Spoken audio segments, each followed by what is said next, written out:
Selamat berjumpa kembali di channel YouTube Ruang Demokrasi. Kali ini kita akan membahas mengenai sejarah Revolusi Perancis, yang mana Revolusi Perancis ini dianggap sebagai dasar ataupun pondasi yang kemudian melahirkan Republik. Dan juga Revolusi Perancis ini dianggap sebagai sebuah revolusi yang mendudukan harga manusia pada tempatnya yang tepat. Nah, berdasarkan sejarahnya, pada abad ke-17, Niccolo Machiavelli dalam bukunya Sang Pangeran atau Il Principe meletakkan dasar-dasar ataupun landasan dari monarki absolut. Nah, yang ini kemudian mempengaruhi raja-raja di Eropa untuk membentuk kekuasaan yang mutlak. Buku Niccolo Machiavelli ini menjelaskan bahwa kekuasaan raja itu tidak terbatas terhadap segala sesuatu yang mencakup negara, harta, dan rakyat yang ada di wilayah kekuasaannya. Absolutisme ini kemudian menjadi pemantik munculnya benih-benih revolusi di kemudian hari. Revolusi Perancis sendiri terjadi antara tahun 1789 dan 1799. Golongan Demokrat dan pendukung Republikanisme menjatuhkan monarki absolut di Perancis dan memaksa Gereja Katolik Roma menjalani restrukturasi yang radikal. Perancis memang berganti sistem antara republik, kekaisaran, dan monarki. Namun selama 75 tahun setelah Republik pertama Prancis jatuh dalam kudeta yang dilakukan oleh Napoleon Bonaparte, revolusi ini dengan jelas mengakhiri rezim lama atau Ancien Régime. Nah, sebenarnya banyak faktor yang menyebabkan meletusnya revolusi Prancis.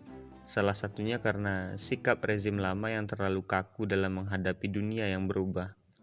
Penyebab lainnya adalah karena ambisi yang berkembang dan dipengaruhi oleh ide pencerahan atau afklarung dari kaum terpelajar, kaum petani, para buruh, dan individu dari semua kelas yang merasa disakiti.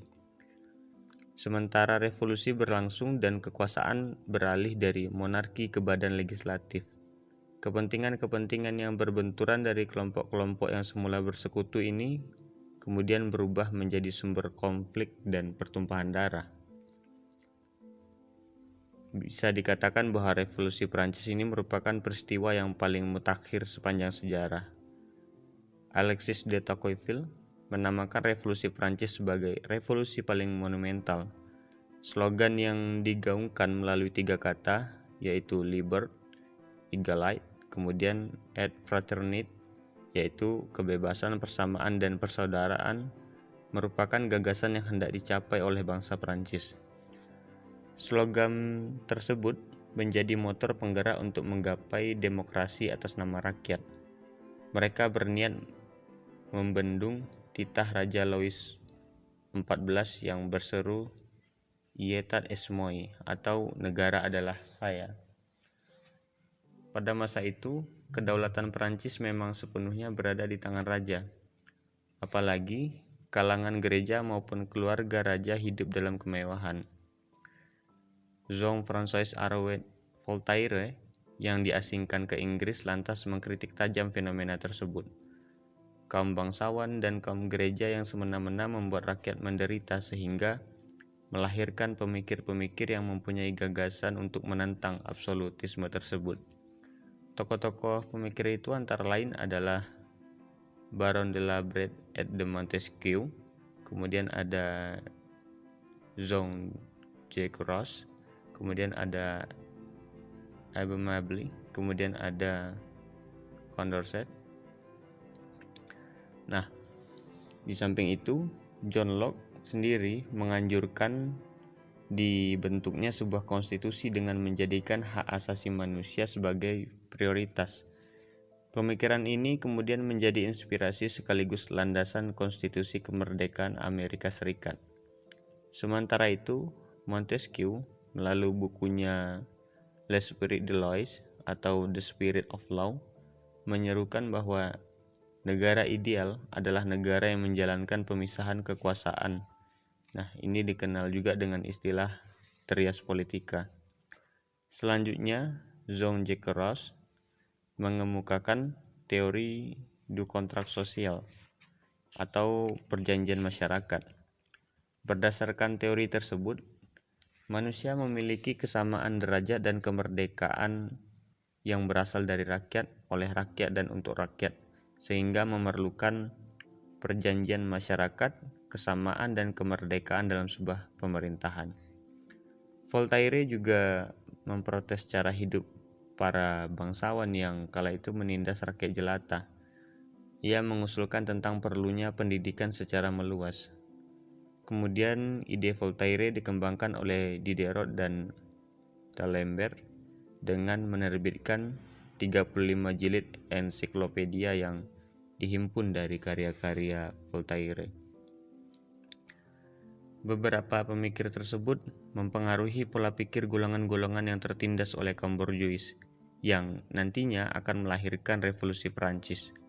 Sampai abad ke-20, revolusi Perancis diakui mendorong gerakan kebebasan dunia atau mendorong gagasan kebebasan sedunia. Nah, revolusi ini dianggap menjadi fondasi dan ide fundamental bagi tercapainya keadilan dan kebebasan. Universalitas revolusi Perancis bisa kita rujuk dengan melihat seperti revolusi Batavia, revolusi Swiss, revolusi Spanyol, revolusi Rusia, revolusi Tiongkok hingga revolusi Kuba. Puncak revolusi Prancis yakni penyerbuan ke penjara Bastille yang menjadi simbol absolutisme negara, sekaligus mengharu-biru di wilayah Franka. Revolusi ini berlangsung sampai 1792 dengan lahirnya Republik Prancis. Revolusi yang dinamakan oleh Albert Camus sebagai revolusi modern. Nah, sebenarnya revolusi itu menurutnya telah berakhir pada 1804. Pasalnya, revolusi modern selalu berakhir dengan penguatan kekuasaan negara.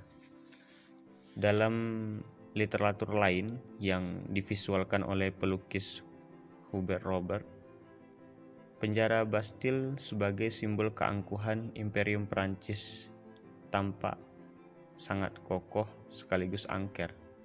Apalagi penjara Bastille menurutnya memiliki 8 menara dengan tembok setebal 5 kaki dan setiap menara diberi meriam. Memang gambaran tersebut terkesan imajinatif.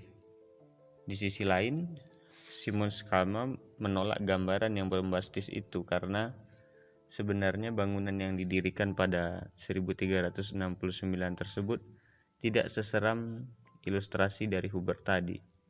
Penjara Bastille yang terletak di Rue Saint-Antoine nomor 232 atau 232 di Paris memang dilengkapi dengan 15 meriam, namun gedung itu tidak sebesar yang dibayangkan.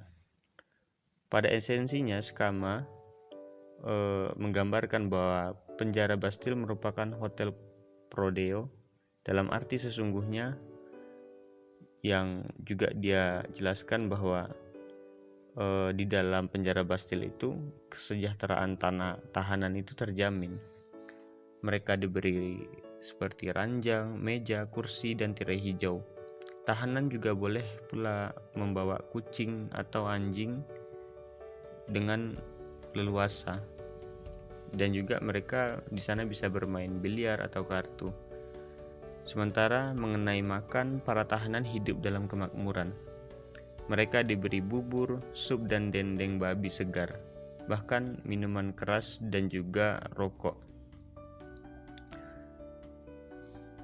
Terhitung pada Selasa 14 Juli 1789, sekitar 900 penduduk Paris berkumpul di sekitar penjara Bastille. Tujuan mereka adalah merampas amunisi, kemudian menuntut agar meriam-meriam diserahkan ke milisi Paris. Penjara Bastille sendiri saat itu dijaga oleh 82 invalid. Kemudian laskar tersebut diperkuat pula oleh 32 pasukan dari resimen Swiss Salizanat. Pengawal yang minim jelas membuat panik Gubernur Bernard René Delaunay yang juga merangkap sebagai kepala penjara.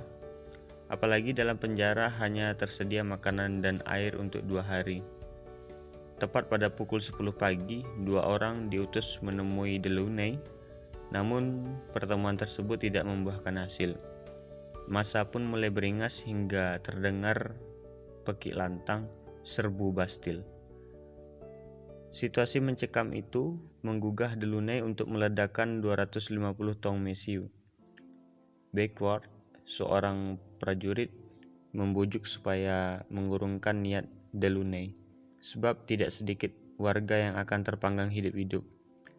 Pukul 15.30 waktu setempat, tentara sipil dan barisan rakyat memperkuat 900 masyarakat Paris.